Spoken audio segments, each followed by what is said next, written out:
Hi everyone, Nigel Saunders here. Today I'll be working on my Eastern White Cedar, or Thuja occidentalis. The last time I pruned this tree was in March of this year, where I gave it a pruning to get it nice and compact. And then over the summer I've just watered and fertilized it and let it grow out again. And today I'll be pruning it back. I'm training this tree to look like an ancient cedar that you'd see in an old growth forest where the branches grow out and they reach up.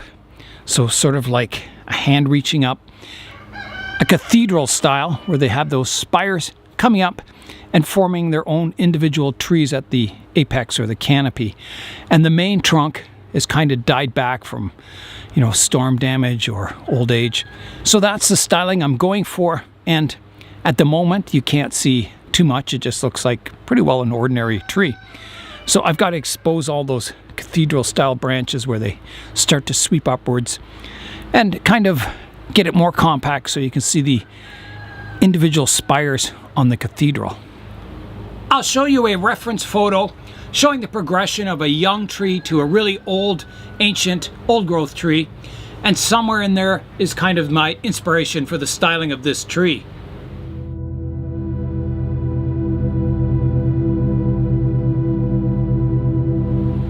So the front of the tree is somewhere about here. It kind of shows these trunks off a little nicer. So my first step is to start bringing all these spires in more compact. So each vertical trunk on the tree will have branches coming off it, and it'll be like a series of small trees forming the crown of the canopy here. And so I've got to, follow my major trunk lines up, and they'll be kind of sweeping out and going vertical, and then off of those will become my horizontal branches, and I've got to make them more compact. So I'll just start cutting, making things more compact. I'll take this one off here.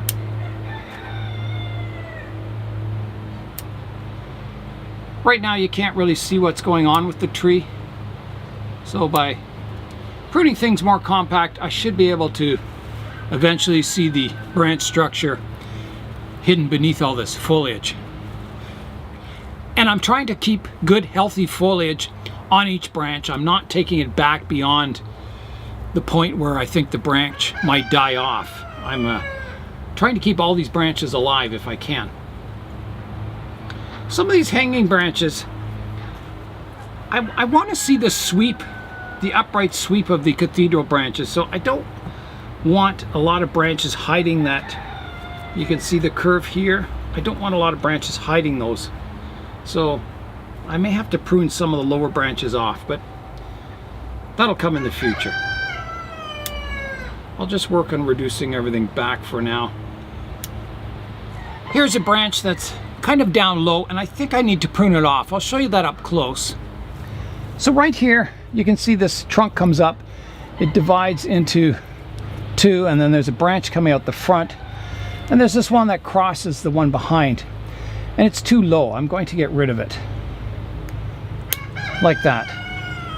That'll expose this trunk line more, so you'll see more of the vertical, parts of the trunk rather than being covered by foliage from down low here. Here's another rocket branch that will shoot up eventually as a cathedral branch, so I won't touch that part of it. There's a place here. You can see I've got, two branches at least here growing from one spot, and there's a third one over here. So I'll need to look from the front.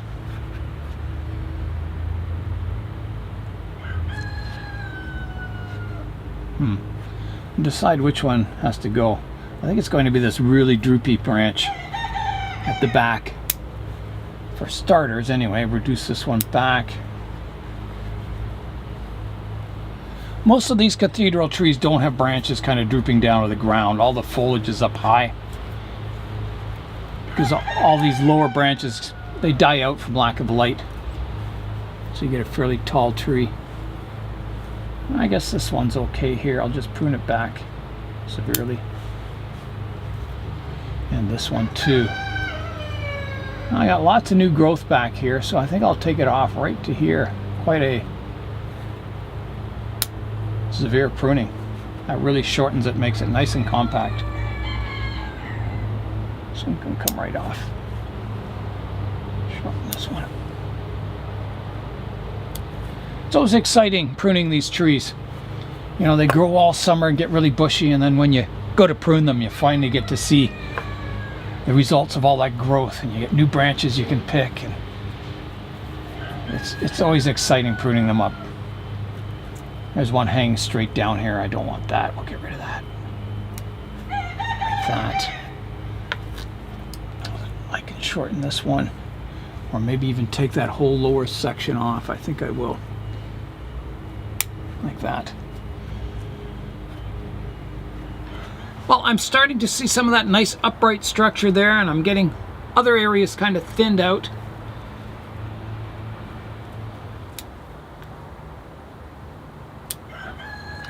I've been looking at these two branches out front here. There should only be one, and I had to pick one of them. And I think this one is the one to go. They're both nice branches, but I think this one goes to the outside of the design. And if I remove this one, you'll be able to see some of the structure behind here more clearly. It's a hard decision, but I think this is the one. Like that. It's off.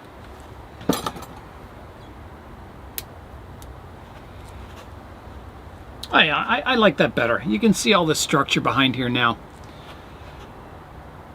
Yeah. I'm going to have to try and carve some of this dead wood. When I collected the tree, it was just broken off at this level, and I've never tidied up the dead wood at all. I want to kind of taper it or make it look like it broke in a storm.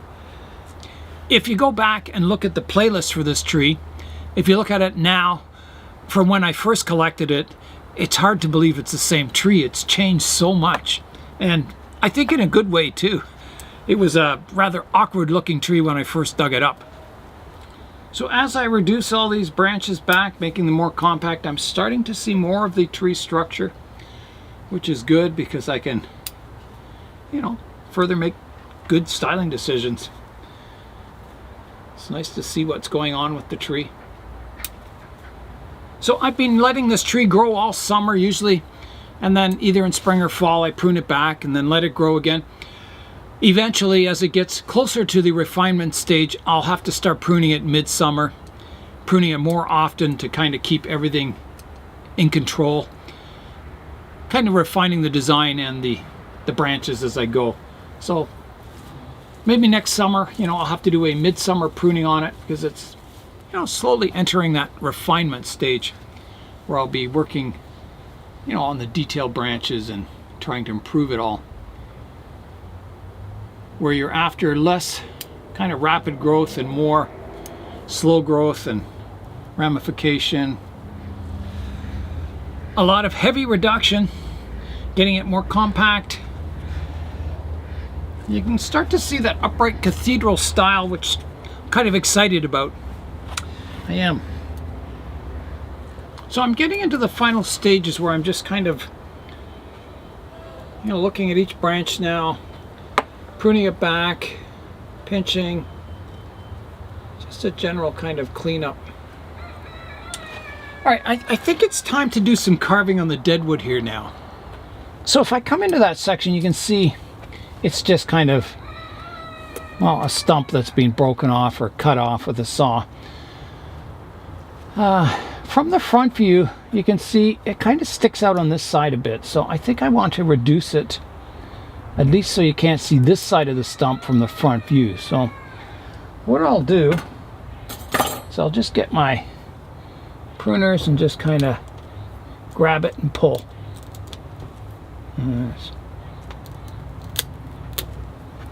Trying to, you know, strip it down to make a natural looking feature out of a unnatural feature. So grab it, kind of pull downwards. There we go. See how that's stripped down? That's really nice.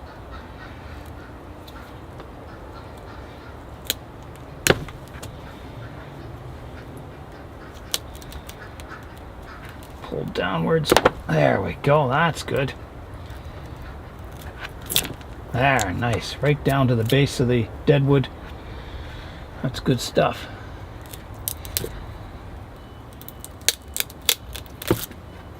Nice. So it's starting to look more natural because it doesn't look like it was sawed off at the top or broken by an ATV or someone stepping on it, or however that top got killed. I think it was a chainsaw probably. Yeah, so now let's do some work on the front here. Kind of strip it back. There we go. Nice. Right down. So I think, you know, that's starting to look quite natural. I don't want to make it, you know, too pointy, or I think I'm at the point where it looks like a natural feature. Okay, let's step back and have an overall look at the tree now. Okay, I'm having an overall look now. So I think the cathedral branch on the far left here needs to be shortened. I think it's still too tall, so I'll take that back. Okay, that looks better. I think the other one here, just beside it, needs shortening too. That looks better. That tall one sticking up in the middle could be shortened. That looks better. The one off to the right, sticking out a little too far. That looks better. And there's one up the back. You can just barely see it. It's a little too tall. It kind of sticks up at the back just a little far. So I'll prune that back. Yeah, that looks better. Overall, I'm quite pleased with it.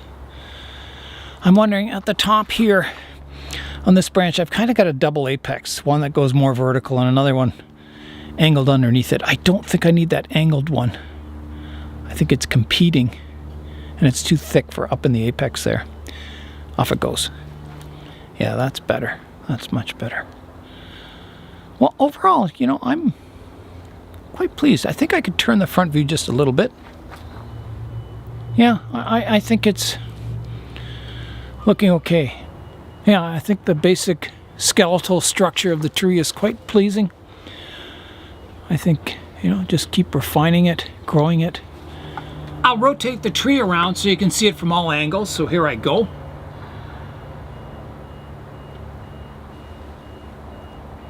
And I think it looks good from all views. A lot of scarring at the back, a lot of dead wood. But, you know, what can you do?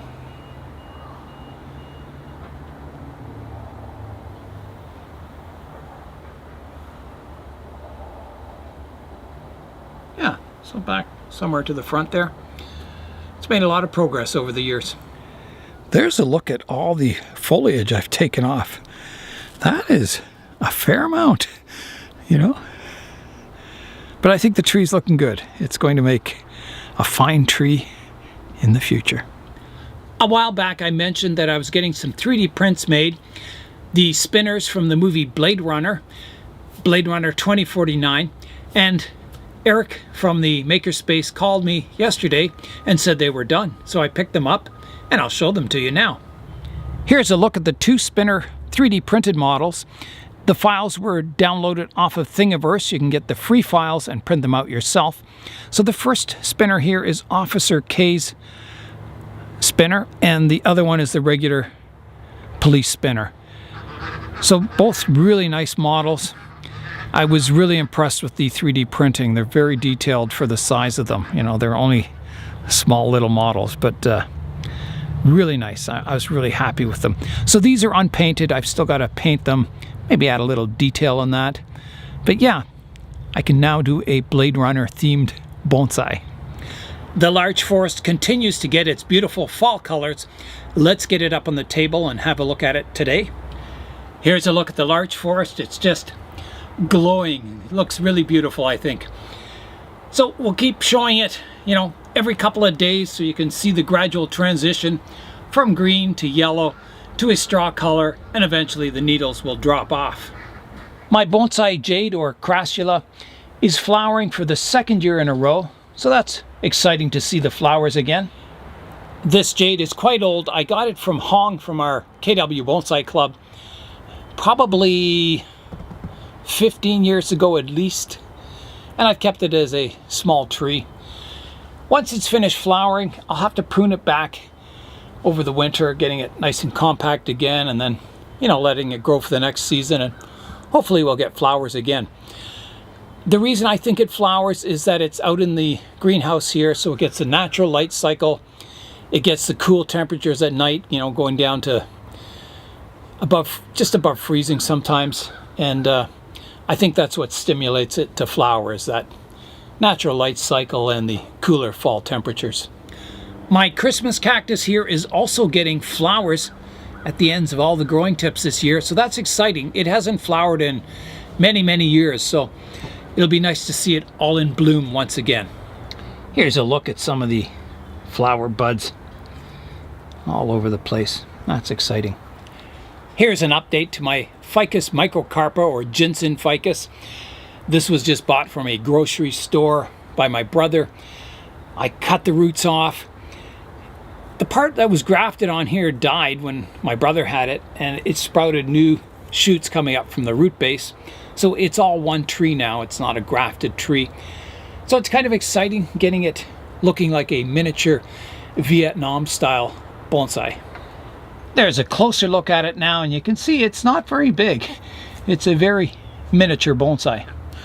The hibiscus that I got from Connor, the Snow Queen, or it might be Fire and Ice, I don't know. It has a nice flower on it. You can see that. Really cool. It's really grown well this summer. I can't believe how fast this, you know, little cutting is starting to grow into a tree. This winter I'll be pruning it all back, reducing all this new growth to make it nice and compact, and then I'll let it grow once again. I'm really enjoying the new greenhouse. Everything's growing really well in it. And that's all for today. I'm Nigel Saunders. Thanks for joining me in the Bonsai Zone.